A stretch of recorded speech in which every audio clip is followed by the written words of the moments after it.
नमस्कार दोस्तों, माया नगरी में आपका स्वागत है। हाजिर हूं मैं एक दिलचस्प जानकारी के साथ। तो दोस्तों वीडियो को पूरा देखें और अगर आपने अब तक हमारा चैनल सब्सक्राइब नहीं किया है तो सब्सक्राइब करें, लाइक करें और शेयर करें। हम में से कई लोग इन्हें कल्लू मामा के नाम से जानते हैं। कई लोग जॉली एलएलबी के जज साहब के रूप में इन्हें पहचानते हैं। ये न केवल एक ज़बरदस्त एक्टर हैं बल्कि एक शानदार डायरेक्टर और एक बेहतरीन स्क्रीन राइटर भी हैं। छोटे पर्दे से लेकर फिल्मों तक इन्होंने अपनी अदाकारी से दर्शकों का भरपूर मनोरंजन किया है, चाहे विलेनी रही हो या फिर कॉमेडी। सौरभ शुक्ला के हर अंदाज को पसंद किया गया। 5 मार्च 1963 को शत्रुघ्न शुक्ला और जोगमाया शुक्ला के घर सौरभ शुक्ला का जन्म हुआ था।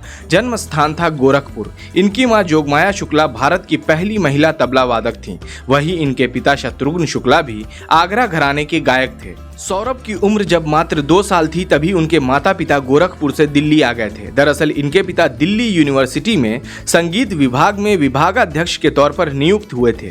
इनकी माता जोगमाया देवी भी दिल्ली यूनिवर्सिटी के संगीत विभाग में प्रोफेसर थीं। बचपन से ही इन्हें कला का माहौल मिला, सो कम उम्र से ही ये भी एक कला की तरफ आकर्षित होना शुरू हो गए थे।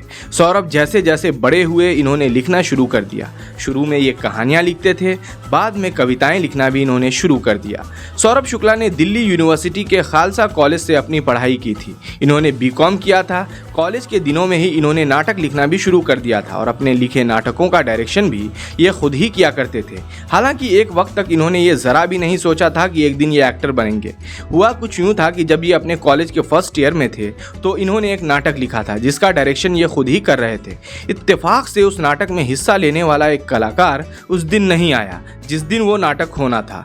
मजबूरी में इन्होंने खुद ही उस कलाकार का किरदार निभाया, लेकिन हुआ कुछ यूं कि इन्होंने वो किरदार बड़े ही शानदार ढंग से निभाया। नाटक खत्म होने के बाद हर किसी ने सौरभ शुक्ला के अभिनय की तारीफ की।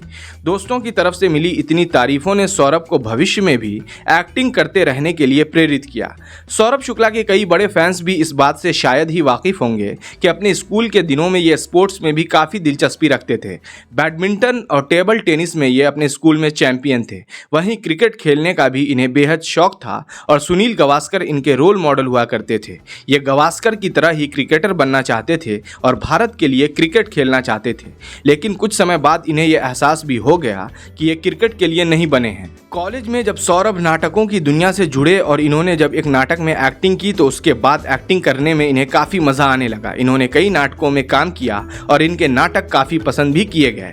आपको बता दूं कि सौरभ शुक्ला ने कोशिश की थी कि इन्हें नेशनल स्कूल ऑफ ड्रामा में दाखिला मिल जाए, लेकिन इनकी कोशिश बेकार गई और इन्हें एनएसडी में दाखिला नहीं मिल पाया। इस बात से सौरभ काफ़ी दुखी भी हुए थे। हालांकि बाद में संयोग कुछ ऐसा बना था कि इन्हें एनएसडी की रेपेट्री में नौकरी मिल गई थी। ये कहानी भी बड़ी दिलचस्प है कि सौरभ फिल्मों में कैसे आए। दरअसल सौरभ को एनएसडी की रेपेट्री में नौकरी करते हुए 2 साल का वक्त हो चुका था। फिर जब शेखर कपूर अपनी फिल्म बैंडिट क्वीन के लिए अभिनेताओं को तलाश कर रहे थे तो सौरभ ने भी ऑडिशन दिया, मगर उन्हीं दिनों सौरभ को बीबीसी के एक प्रोजेक्ट के लिए लंदन जाने का ऑफर मिला। बैंडिट क्वीन के लिए चुने जाने के बावजूद सौरभ शुक्ला ने लंदन जाने को तरजीह दी, लेकिन कुछ ही वक्त बाद कुछ ऐसे हालात बने कि लंदन वाले जिस प्रोजेक्ट में इन्हें काम करना था वो कैंसिल हो गया। सौरभ को इसका बड़ा अफसोस हुआ क्योंकि अब इनके पास बैंडिट क्वीन फिल्म भी नहीं रही थी। फिर एक दिन सौरभ एनएसडी में ही एक नाटक कर रहे थे। उस नाटक का पहला दृश्य सौरभ का ही था और वही उस नाटक के सूत्रधार भी थे। वो नाटक देखने शेखर कपूर भी आए थे। अब तक शेखर कपूर को पता चल चुका था कि सौरभ लंदन नहीं जा रहे हैं। उन्होंने अपने असिस्टेंट तिग्मांशु धूलिया के जरिए सौरभ तक खबर पहुंचाई कि उन्हें बैंडिट क्वीन में एक रोल निभाने के लिए चुन लिया गया है। ये सुनकर सौरभ शुक्ला बहुत खुश हुए। बैंडिट क्वीन की सारी शूटिंग धौलपुर में ही हुई थी। उसके बाद शेखर कपूर के ही बुलावे पर सौरभ पहली दफा मुंबई पहुंचे थे। मुंबई पहुंचने के बाद सौरभ की मुलाकात बॉलीवुड के कई दिग्गजों से हुई। इनमें सबसे प्रमुख थे सुधीर मिश्रा, जो उम्र में सौरभ से काफी बड़े होने के बावजूद भी उनके अच्छे दोस्त बन गए थे। मुंबई आने के बाद सौरभ ने सीधे एक्टिंग शुरू नहीं की। इन्होंने लेखन में भी अपना हाथ आजमाना शुरू कर दिया। इनका लिखा एक टीवी शो दूरदर्शन पर बेहद मशहूर हुआ था जिसका नाम था तहकीकात। तहकीकात के अलावा सौरभ शुक्ला ने अपने करियर के शुरुआती दौर में ही जी टीवी पर आने वाले शो 9 मालाबार हिल को भी लिखा था। सौरभ ने इस शो में भी एक्टिंग की थी। इस तरह सौरभ न केवल एक्टिंग बल्कि अपनी राइटिंग के चलते भी मुंबई में मशहूर होने लगे थे। सौरभ शुक्ला ने दूरदर्शन के बेहद लोकप्रिय शो मुल्ला नसरुद्दीन में भी काम किया था और इन्हें काफी पसंद भी किया गया था। सौरभ के करियर की दूसरी फिल्म थी इस रात की सुबह नहीं। इस फिल्म में इनके किरदार का नाम था विलास पांडे। इनका वो किरदार था तो बहुत छोटा, लेकिन सिने प्रेमियों को इस बात का अंदाजा जरूर लग चुका था कि ये नया लड़का केवल सीरियल्स में ही नहीं, फिल्मों में भी जबरदस्त एक्टिंग कर सकता है। इसके बाद ये नजर आए 2 साल बाद, यानी साल 1998 में रिलीज हुई फिल्म करीब में।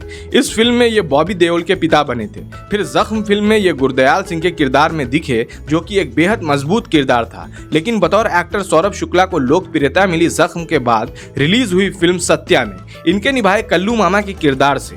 इस फिल्म के साथ खास बात यह भी है कि इसके स्क्रीन राइटर भी खुद सौरभ शुक्ला ही थे। इसके बाद तो एज एन एक्टर इन्होंने एक से बढ़कर एक फिल्मों में काम किया, जैसे ताल, अर्जुन पंडित, दिल पे मतले यार, नायक, कलकत्ता मेल, एक्सक्यूज मी, युवा, मुंबई एक्सप्रेस, यकीन, चेहरा, लगे रहो मुन्ना भाई, बर्फी, स्लम डॉग मिलेनियर, ये साली जिंदगी, पीके, किक, मोहल्ला 80 और बाला। इनके करियर का अभी तक का सबसे यादगार रोल माना जाता है फिल्म जॉली LLB में इनके द्वारा निभाया गया जज त्रिपाठी का किरदार। इस किरदार के लिए इन्हें नेशनल फिल्म अवार्ड से भी सम्मानित किया गया था। बतौर लेखक इन्होंने सत्या, दिल पे मतले यार, रघु रोमियो, कलकत्ता मेल, मुद्दा, मिथ्या, एसिड फैक्ट्री, रात गई बात गई, ऊट पटांग, पप्पू कांड डांसशाला और फैट्सो सहित कुल 15 फिल्में लिखी। अपनी लिखी इन 15 फिल्मों में से इन्होंने मुद्दा, चेहरा, रात गई बात गई, IM24 और पप्पू कांड डांसशाला का निर्देशन भी इन्होंने खुद किया। सौरभ की निजी जिंदगी के बारे में बात करें तो इन्होंने बर्नाली रे शुक्ला से शादी की है। इनकी वाइफ भी एक अच्छी लेखक और डायरेक्टर हैं। सौरभ शुक्ला को घूमना फिरना बेहद पसंद है और मौका मिलने पर ये अक्सर कहीं ना कहीं घूमने निकल जाते हैं। तो दोस्तों, कैसी लगी ये दिलचस्प जानकारी हमें कमेंट कर जरूर बताएं। फिर हाजिर रहूंगा ऐसी ही एक दिलचस्प जानकारी के साथ। बने रहिए माया नगरी के साथ। नमस्कार।